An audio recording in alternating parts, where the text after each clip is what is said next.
जय सिया राम। मैं आचार्य राजेश श्री राम जन्मभूमि अयोध्या से।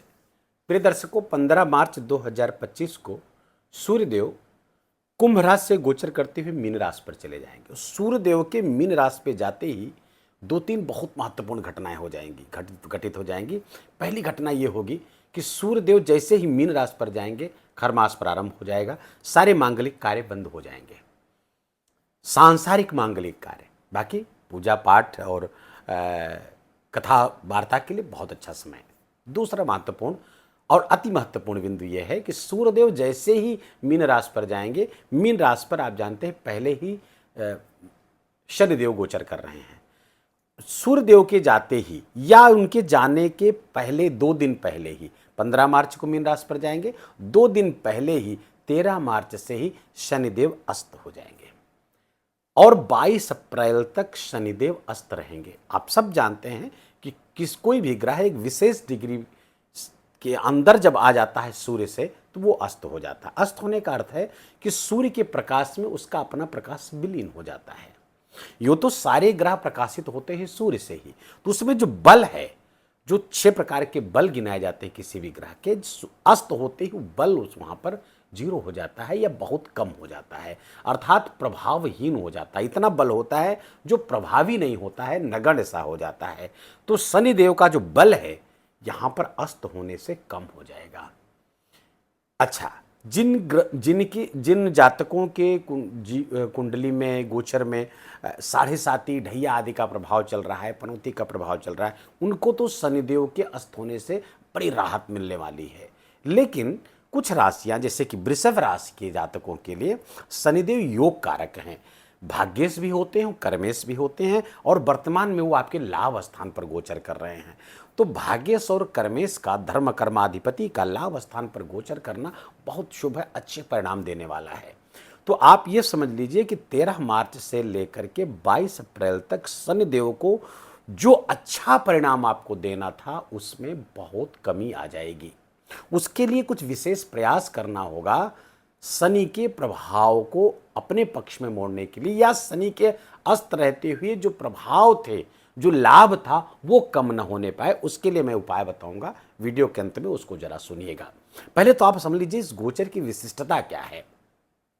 तो शनिदेव के अस्त होने से जो कर्म का, जो कि कर्मेश है आपके, कर्म का जो प्रभाव मिलना चाहिए, कर्म का जो लाभ मिलना चाहिए, उसमें कमी आ जाएगी। और दूसरा, आपके भाग्य स्थान के स्वामी अर्थात प्रोटेक्शन के स्वामी, आपके सुरक्षा के स्वामी हैं शनिदेव, और लाभ स्थान पर बैठे अर्थात सुरक्षा को बढ़ाए हुए हैं, आपके प्रोटेक्शन को बढ़ाए हुए वृषभ राशि के जातकों को वो प्रोटेक्शन कम हो जाएगा, प्रोटेक्शन क्षीण हो जाएगा, सुरक्षा का चक्र ढीला होगा, कवच कमजोर हो जाएगा। उसके लिए आपको करना क्या होगा, जो उपाय है वो तो मैं बाद में बताऊंगा, लेकिन एक जो व्यवहारिक उपाय है, आप अपने कर्म और धर्म दोनों को जब बढ़ा देंगे इस कालखंड के दौरान, जो आप कर्म कर रहे थे उसकी इंटेंसिटी को बढ़ाना पड़ेगा, उसकी मात्रा को बढ़ाना पड़ेगा, और जो धर्म कर रहे थे, जो पूजा पाठ कर रहे थे, उसको भी बढ़ाना पड़ेगा। तब जाकर के लेवल हो पाएगा, इस कमी की भरपाई हो पाएगी।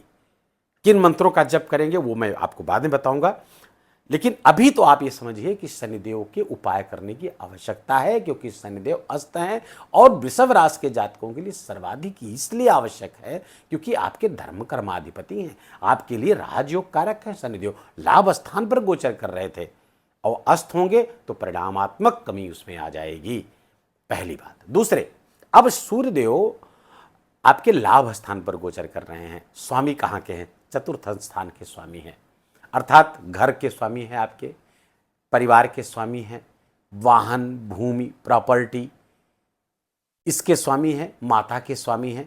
अब यहाँ के स्वामी होकर के गोचर कर रहे लाभ स्थान पर, तो सूर्यदेव आपके लिए अत्यंत लाभकारी हो गए। पहली बात तो ये समझ लीजिए कि वृषभ राशि के जातकों के लिए सूर्यदेव योग कारक होते हैं क्योंकि केंद्र के स्वामी हैं। दूसरा महत्वपूर्ण तथ्य यह है कि कोई भी पापक ग्रह या क्रूर ग्रह जब केंद्र का स्वामी हो जाता है तो उसका मेलिफिसेंस कम हो जाता है, अर्थात उसकी नकारात्मक ऊर्जा बहुत कम हो जाती है, नकारात्मक फल बहुत कम हो जाते हैं। सूर्यदेव चतुर्थ स्थान के स्वामी अर्थात केंद्र के स्वामी होते ही उनका मेलिफिसेंस, उनकी नकारात्मकता बहुत कम हो गई। और गोचर कहाँ करेंगे? लाभ स्थान पर गोचर करेंगे। तो यहाँ से संबंधित लाभ कराएंगे सूर्यदेव। कहाँ से? घर का लाभ हो सकता है, परिवार का लाभ हो सकता है, माता के साथ संबंध, उनके साथ लाभ, प्रॉपर्टी का लाभ होने की संभावना पूरी बड़ी प्रबल है। और दूसरे इनकम भाव को प्रभावित कर रहे हैं, तो इन सब चीज़ों से इनकम होती हुई दिख रही। व्हीकल से, वाहन से, घर से, प्रॉपर्टी से, एग्रीकल्चर सेक्टर से जो लोग भी जुड़े हुए हैं उनको विशेष लाभ होगा। अच्छा, जो लोग बिल्डर्स हैं, बिल्डिंग मटेरियल्स के जो काम करते हैं और ठेकेदारी के काम करते हैं, उन सब के लिए बहुत सर्वोत्तम समय चलेगा 15 मार्च से लेकर के 14 अप्रैल तक का। इस समय बहुत शुभ समय है ये।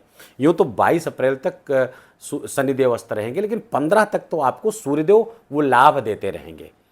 जिस लाभ की कमी यहाँ शनिदेव के अस्त होने के कारण हो रही है, लेकिन सूर्यदेव उस लाभ को पूरा करेंगे, उस कमी को पूरा करने वाले हैं। अच्छा, यहाँ पर टकराव देखिए, दो जो विपरीत ग्रह होते हैं, विपरीत स्वभाव वाले ग्रह हैं, शत्रु ग्रह जब एक ही राशि पर बैठते हैं तो उनके मध्य टकराव होता है। लेकिन यहां पर तो टकराव की गुंजाइश ही नहीं बची, क्योंकि शनिदेव तो अस्त हो गए, तो उनमें बल ही नहीं, तो क्या टकराएंगे।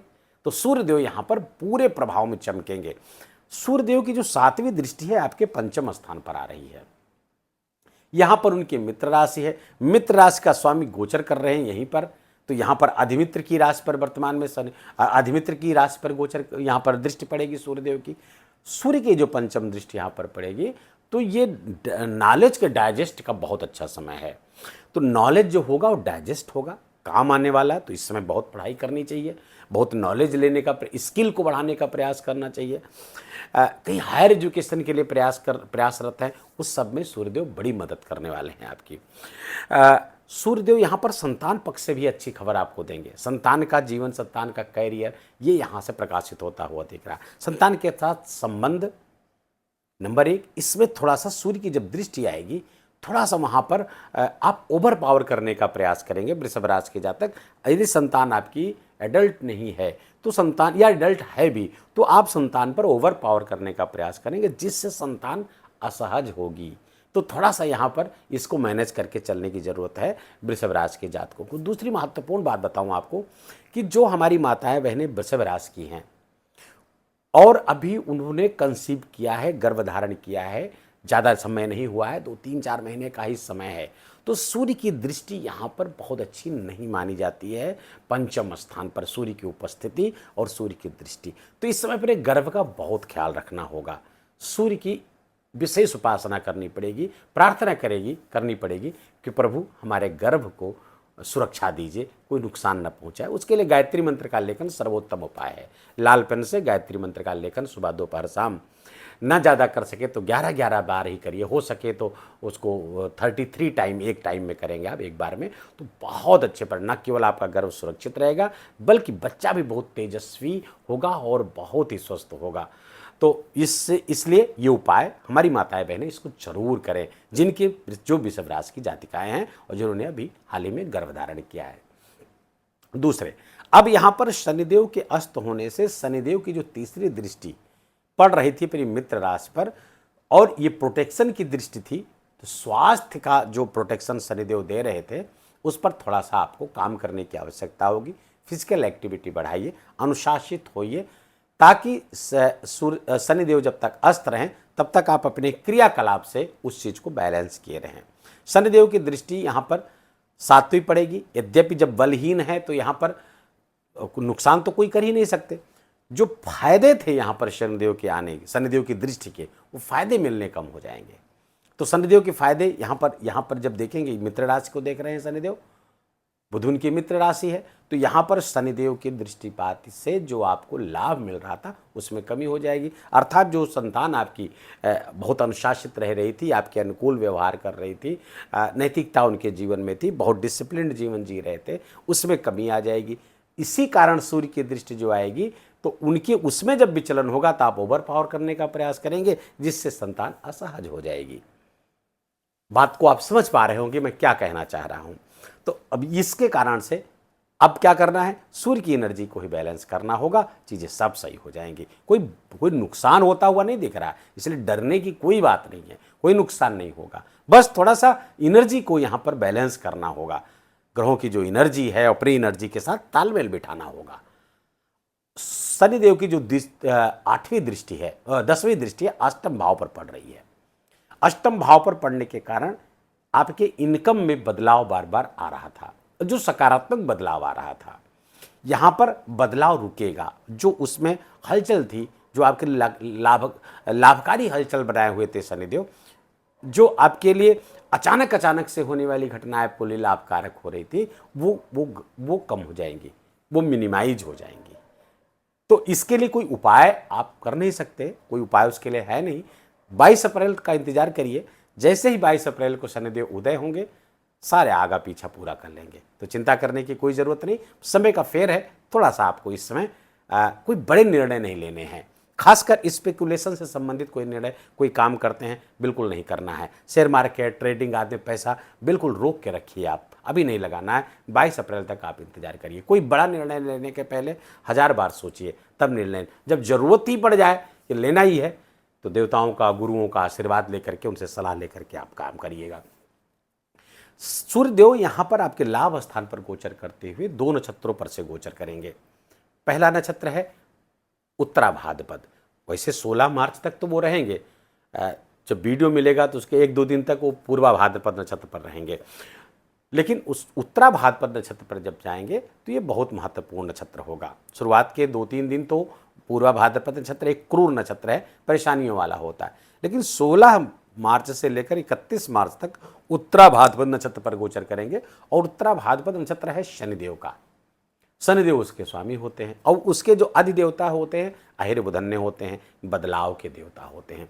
सूर्यदेव वहाँ पर आएंगे, तो सूर्यदेव कहाँ से आ रहे हैं इसको पहले देखिए। कुंभ राशि से आ रहे हैं, अभी ग्रहण में थे, राहु ने ग्रहण लगा रखा था।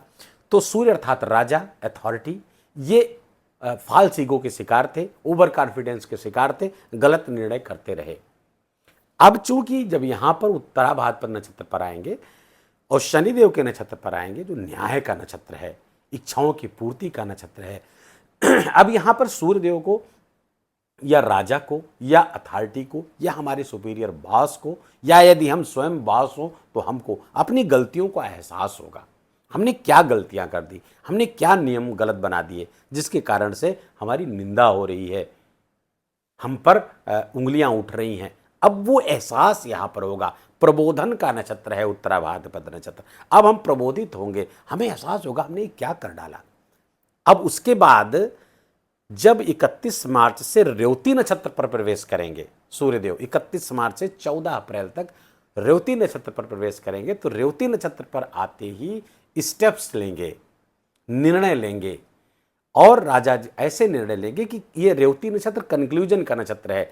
27 नक्षत्रों में 27वां नक्षत्र है। जो 27 नक्षत्र हैं अश्वनी से लेकर के रेवती तक, ये 27 नक्षत्र हैं। तो रेवती नक्षत्र के बाद पुनः अश्वनी पर आएंगे, अर्थात एक चक्र पूरा होगा। तो यहां पर आप कंक्लूजन पे आएंगे सूर्यदेव, आप कंक्लूजन, अब एक निष्कर्ष निकलेगा। अभी जब जितनी उठापटक हुई, युद्ध आदि के वातावरण बने, अब एक निष्कर्ष पर आएंगे। कब से? 31 मार्च के बाद इसका एक निष्कर्ष निकलेगा, चीजें और व्यवस्थित होंगी और नया साइकिल प्रारंभ होगा सूर्यदेव का।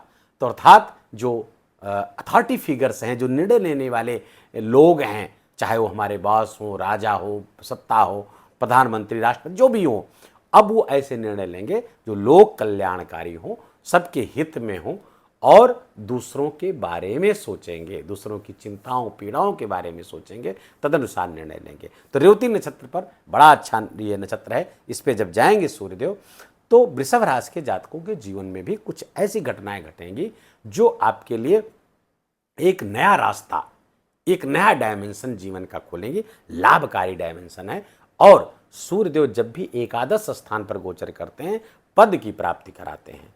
धन तो वृद्धि होता है, इनकम तो बढ़ेगा ही, लेकिन पद की प्राप्ति कराते हैं। तो प्रमोशन आदि यदि आपका ड्यू है तो प्रमोशन आदि का भी लाभ यहाँ पर सूर्यदेव कराते हुए दिख रहे हैं, पद की प्राप्ति कराते हुए दिख रहे हैं। अब चूंकि चतुर्थेश हैं तो सुख की वृद्धि, सुख का लाभ आपको निश्चित रूप से प्राप्त होता हुआ दिखेगा। उपाय क्या करें इस कालखंड में? उपाय देखिए, दो तरीके के उपाय करने होंगे। एक तो शनि की ऊर्जा जो कम हो गई उसको बढ़ाने के लिए शनिदेव ओम शम शनिश्चराय नमः या शनिदेव का जो पौराणिक मंत्र है उस मंत्र का आप जप करें, या बीज मंत्र जो है शम शनिश्चराय नमः हुआ या ओम प्राम प्रीम प्रौम सहसनाय नमः, इस मंत्र का जप जरूर करें। हनुमान जी की उपासना करिए, साथ ही साथ सूर्य देव को अर्घ्य दें, गायत्री मंत्र का जप करें और आदित्य हृदय स्तोत्र का यदि आप पाठ कर सकें तो सुखों में वृद्धि होगी, आपके अचीवमेंट्स बढ़ेगी, आपकी उपलब्धियां बढ़ेंगी, मुश्किलें कम होगी, मुश्किलों पर विजय प्राप्त करेंगे इन उपायों के करने से। वीडियो को यहीं विराम देंगे। वीडियो अच्छा लगा हो, आपके काम का लगा हो, मेरा बोलना आपका सुनना दोनों सार्थक हुआ तो कृपा करके इस वीडियो को लाइक करिएगा, अपनों के साथ शेयर करिए और कमेंट में जाकर जय सिया राम लिखना बिल्कुल भी मत भूलिएगा। मेरा विशेष निवेदन, विशेष आग्रह आपसे। चैनल पर नए हैं तो इसको सब्सक्राइब कर लीजिए, बेल आइकन की घंटी दबा लीजिए। प्लीज़ अपना बहुत बहुत ख्याल रखिए। जय जय सिया राम।